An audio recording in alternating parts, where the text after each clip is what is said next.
Hello दोस्तों, नमस्कार। एक नई वीडियो के साथ फिर हमारे यूट्यूब चैनल में आपका हार्दिक अभिनंदन है। दोस्तों, हम हिंदी साहित्य में भाषा के वस्तुनिष्ठ इतिहास का क्रमिक अध्ययन कर रहे हैं और इसे गति प्रदान करते हुए आगे की वीडियो में दोस्तों हम निर्गुण धारा के संत कवियों के संक्षिप्त जीवन पर प्रकाश डालते हैं। रैदास, जिनका जन्म 1388 ईस्वी में, मृत्यु 1518 ईस्वी में हुई। जन्म इनका काशी माना जाता है। गुरु के नाम इनका रामानंद था। यह चमार जाति से संबंधित थे। कौन? रैदास जी संत कवि हैं। कबीरदास जी देखिए, 1398 ईस्वी में इनका जन्म, मृत्यु 1518 में। दोनों की मृत्यु एक ही सन में हुई थी। रैदास जी की, कबीरदास जी की 1518 ईस्वी में। जन्म दोनों का ही काशी में हुआ था, रैदास जी का भी कबीरदास जी का भी। दोनों के गुरु रामानंदी थे। यह जुलाहा जाति से संबंधित थे। कौन? कबीरदास जी। रैदास जी थे वह चमार जाति से संबंध रखते थे। इनके माता पिता थे कबीरदास जी के नीरू और नीमा, इनके माता पिता का नाम है। आगे जम्बनाथ जी, 1451 में जन्म, 1523 में इनकी मृत्यु। इनका जन्म स्थान नागौर माना जाता है। इनके गुरु का नाम बाबा गोरखनाथ, जो राजपूत जाति से संबंध रखते हैं। हरिदास निरंजनी, जिनका जन्म 1455 ईस्वी में, मृत्यु 1543 ईस्वी में। डीडवाड़ इनका जन्म स्थान है और ये प्रागदास इनके गुरु थे। गुरु नानक जी, 1469 ईस्वी में इनका जन्म, 1538 ईस्वी में इनकी मृत्यु हुई थी। ननकाना में इनका जन्म स्थान माना जाता है। यह खत्री जाति से संबंधित थे। इनके माता पिता का नाम कालू राम और तृप्ता इनकी माता का नाम था। सिंगा, 1519 ईस्वी में इनका जन्म, मृत्यु 1659 ईस्वी में। खजूर मध्य प्रदेश में इनका जन्म हुआ था। मन रंगीर इनके गुरु का नाम था। ग्वाला जाति से संबंध रखते थे। लालदास जी, 1540 ईस्वी में इनका जन्म, 1648 ईस्वी में इनकी मृत्यु हुई थी। अलवर में इनका जन्म स्थान था।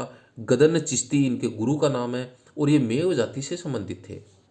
दादू दयाल जी, 1544 ईस्वी में इनका जन्म हुआ और 1603 ईस्वी में इनकी मृत्यु। अहमदाबाद इनका जन्म स्थान माना जाता है। वृद्ध भगवान इनके गुरु का नाम है।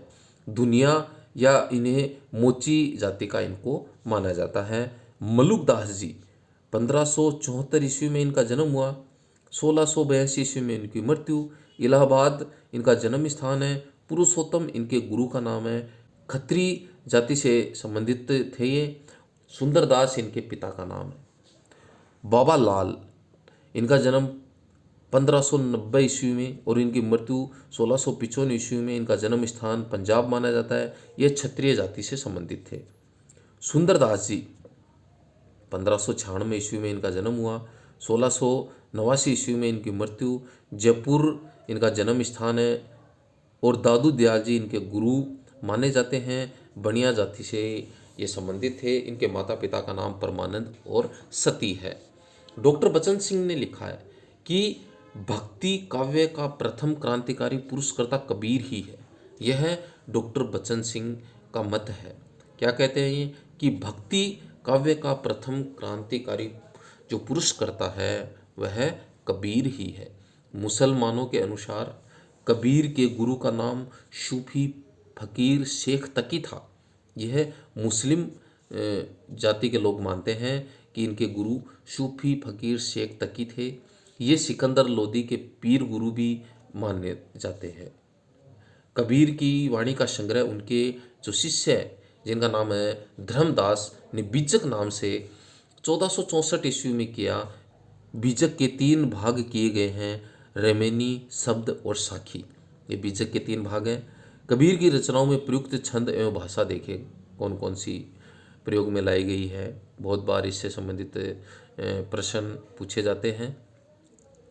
रेमेनी अर्थ है इसका रामायण। प्रयुक्त इसमें छंद कौन कौन से हैं? चौपाई और दोहा छंदों का इसमें प्रयोग किया गया है। किसमें? रेमेनी में। इसमें ब्रज भाषा व पूर्वी बोली में लिखित ये रचना है। कौन सी? रेमेनी। ब्रज और पूर्वी बोली रेमेनी लिखी गई है। चौपाई दोहा छंद में। शब्द, इसका अर्थ होता है शब्द। गेय पद है को इसमें छंद कौन सा? गेय पदों में लिखी गई है। ब्रज और पूर्वी बोली का प्रयोग करके शब्द की रचना की गई है। साखी यानी साक्षी, इसमें दोहा छंद प्रयुक्त किया गया है। राजस्थानी पंजाबी मिली खड़ी बोली का प्रयोग इसमें किया गया है। कबीर दास जी की जो भाषा को पंचमेल खिचड़ी, सदुकड़ी आदि नामों से पुकारा जाता है। आचार्य हजारी प्रसाद द्विवेदी जी देखिए क्या कहते हैं। हजारी प्रसाद द्विवेदी जी कहते हैं कि कबीर को भाषा का डिटेक्टर इन्होंने कहा है। कबीर को भाषा का डिटेक्टर किसने कहा है? हजारी प्रसाद द्विवेदी जी ने कहा है। भाषा का डिटेक्टर का मतलब है एकाधिपति या तानाशाह, यानी भाषा का तानाशाह या एकाधिपति कौन? कबीर जी। और ये किसने कहा? हजारी प्रसाद द्विवेदी जी ने कहा। आचार्य रामचंद्र शुक्ल जी कहते हैं कबीर की वचनावली की सबसे प्राचीन प्रति सन 1512 ईस्वी में लिखी, ये आचार्य रामचंद्र शुक्ल जी मानते हैं। कबीर की भाषा के संबंध में देखो विद्वानों के क्या मत है। श्याम सुंदर दास जी कहते हैं कि कबीर जी की जो भाषा है वो पंचमेल खिंचड़ी है। आचार्य रामचंद्र शुक्ल जी कबीर की भाषा को कहते हैं सदुगड़ी। हजारी प्रसाद द्विवेदी जी कबीर की भाषा को यानी कबीर जी को भाषा के डिटेक्टर कहते हैं, यानी भाषा का तानाशाह कहते हैं। ये तीन विद्वानों ने, श्याम सुंदर दास जी ने, आचार्य रामचंद्र शुक्ल जी ने, हजारी प्रसाद द्विवेदी जी ने कबीर की भाषा को ये नाम दिए। बहुत बार ये पूछे जाते हैं तो हमें इनको जरूर याद रखना है। दोस्तों, कबीर की वाणियों का सबसे पुराना नमूना हमें गुरु ग्रंथ साहिब में देखने को मिलता है।